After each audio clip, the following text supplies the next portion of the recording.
নমস্কার বন্ধুরা, পিকুর রান্নাঘরে সবাইকে স্বাগত। আজকে আমি আপনাদের কাছে তৈরি করে দেখাবো টমেটোর কাচুম্বার।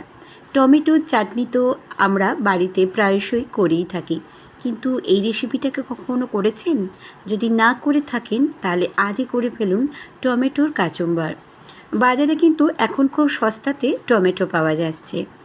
আর এই রেসিপিটা করবার জন্য অবশ্যই কিন্তু লাল দেখে টমেটোগুলো নিতে হবে। টমেটোগুলিকে আমি বেশ কতগুলি নিয়ে ভালো করে ধুয়ে আধখানা করে কেটে নিয়েছি। ঠিক এইভাবেই কাটবেন বন্ধুরা। কড়ার মধ্যে নিয়ে নিচ্ছি 3 টেবিল স্পুন মতো সর্ষের তেল। অবশ্যই সর্ষের তেলে রান্নাটা করতে হবে। ফোড়ন হিসেবে আমি দিয়ে দিলাম কালো সর্ষে 1/4 চামচ, আর জিরে দিয়ে দিলাম হাফ চামচে। এই দুটো ফোড়নে রান্নাটি হবে খুব কম উপকরণে অত্যন্ত সুস্বাদু একটি রেসিপি। বাড়িতে অবশ্যই ট্রাই করবেন বন্ধুরা। খুব যখন ভালো মতো ফোড়নটা ফুটে উঠল বা গন্ধ ছেড়ে গেল, তখন এর মধ্যে কেটে রাখা টমেটোগুলোকে দিয়ে আমি একটু নাড়াচাড়া করে নেব। একদম ভিন্ন স্বাদের একটা রেসিপি। এই রেসিপিটা দিয়ে কিন্তু ভাত, রুটি, পরোটা সব কিছু খেতে কিন্তু বেশ ভালো লাগে। আমি 3-4 মিনিটের মতো চাপা দিয়ে রেখেছিলাম, আবারও চাপা ঢাকা খুলে নিলাম। এই রেসিপিটা কিন্তু অবশ্যই চাপা দিয়ে দিয়ে করবেন। আমি 1 চামচ মতো দিয়ে দিলাম টমেটোর মধ্যে নুন। নুনটা দেওয়ার কারণে টমেটোটা খুব তাড়াতাড়ি সিদ্ধ হয়ে যাবে বা গলে যাবে, সেই কারণে আবার আমি 4-5 মিনিটের মতো চাপা দিয়ে রাখলাম। আবারও ফিরে এলাম। গ্যাসের ফ্লেমটা কিন্তু একদম আস্তে করে রাখবেন। এবারে আমি এর মধ্যে গোটা কতগুলি রসুন নিয়ে আমি রসুনের কোয়া দিয়ে দিলাম 5 থেকে 6টি। বেশি দেবার কিন্তু এখানে কোনো দরকার নেই। আবারও একটু নাড়াচাড়া করে আমি আবারও চাপা দিয়ে রাখলাম 3-4 মিনিটের মতো। 4 মিনিট বাদে আমি ফিরে এলাম। দেখুন অনেকটা কিন্তু জল বেরিয়ে গেছে অলরেডি টমেটো দিয়ে। আর টমেটোটা কিন্তু প্রায় অনেকটাই সিদ্ধ হয়ে গেছে, সেটা আমি একটু চেক করে নিচ্ছি আর খুন্তির সাহায্যে এভাবে নেড়ে নেড়ে দেখে নিচ্ছি। এবারে টমেটোর ওপরের যে স্কিনটা থাকে সেটাকে আমি তুলে নিচ্ছি বন্ধুরা। আপনারাও এরকমভাবে চিমটি দিয়ে এরকমভাবে তুলে নেবেন। এতে খেতেও বেশ ভালো লাগবে আর দেখতেও বেশ ভালো লাগবে, এই কারণেই এটা তোলা। এইভাবে আমি সমস্ত টমেটোর স্কিনগুলোকে কিন্তু আমি তুলে নেব। মুখে পড়লে যাতে শক্ত অংশটা না লাগে সেই কারণে এটাকে তুলে নেওয়া। বাড়িতে বন্ধুরা অবশ্যই ট্রাই করবেন। এবার আবারও আমি বেশ ভালো করে কিন্তু নাড়াচাড়া করে নেব।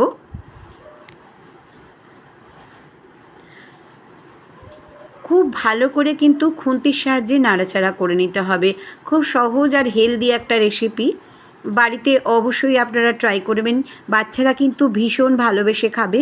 অনেক সময় তরকারি বাচ্চারা খেতে চায় না, কিন্তু এরম রেসিপি যদি বাড়িতে করে দেন তাহলে কিন্তু তারা রুটি কিংবা ভাত, পরোটা সব কিছু কিন্তু খুব ভালোবেসে খেয়ে নেবে।